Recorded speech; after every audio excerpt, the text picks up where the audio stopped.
Monsieur Vermont, bonjour. Bonjour. Que s'est-il passé depuis notre dernière rencontre fin juin? Donc fin juin, nous avions fait le constat que depuis mars, toutes les classes d'actifs avaient monté, qu'on avait de l'appétit pour le risque. Et bien depuis fin juin, ça a continué.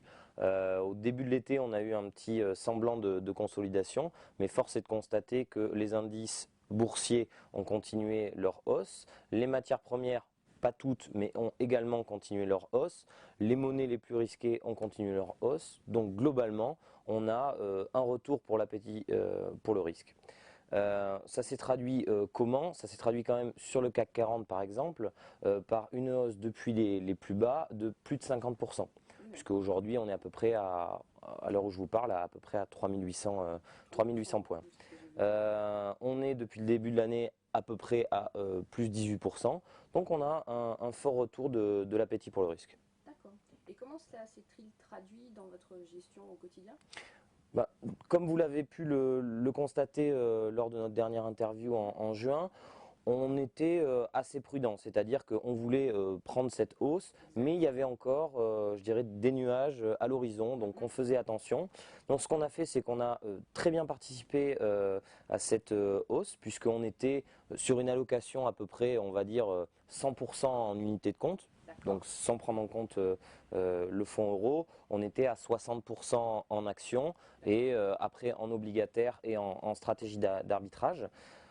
Au fin juillet, on a réduit la poche action de 60 à 40 et fin août, on a réduit la poche action de 40 à 20. Pourquoi? Tout simplement, on a pris nos profits. Il nous semble que le rallye a porté ses fruits et il faut savoir raison garder et en tous les cas, sur les actifs qui ont le plus monté, savoir prendre ses profits. Et je dirais ce qui est d'autant plus bénéfique, c'est que les actifs qu'on avait pris pour la diversification, qui étaient les actifs entre guillemets peu risqués, en tout cas moins risqués que les actions, ont finalement monté plus que les actions. Donc finalement, quand on a fait, cet arbitrage des actions vers d'autres classes d'actifs, je dirais que ça a été plutôt très bénéfique pour le portefeuille, puisqu'on avait par exemple, pour vous évoquer un petit peu la stratégie, on avait pris un fonds obligataire sur les obligations financières. Donc un fonds qui a fait une performance horrible en 2008, moins 42%. Donc moi ça m'a beaucoup intéressé. Donc effectivement, on pourrait se dire la gestion était très mauvaise, c'était pas ça. Ils avaient des actifs qui ont fortement souffert avec la crise financière.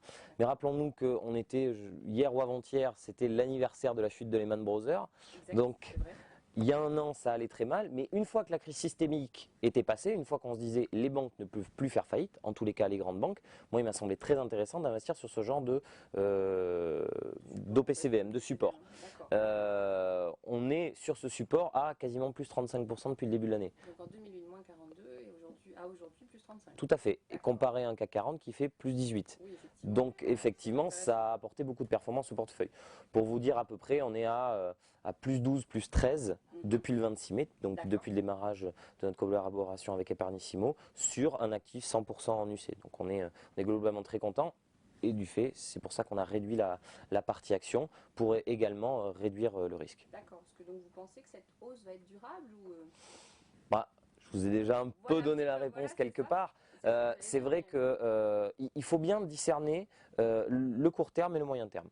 Sur le moyen terme, on pense effectivement qu'on est reparti dans une phase de hausse et que on va pouvoir avoir un nouveau cycle de hausse. En revanche, sur le court terme et le très court terme, on a pris en l'espace de 4-5 mois, 6 mois maintenant, plus de 50% de hausse. Ça s'est jamais vu. On a des secteurs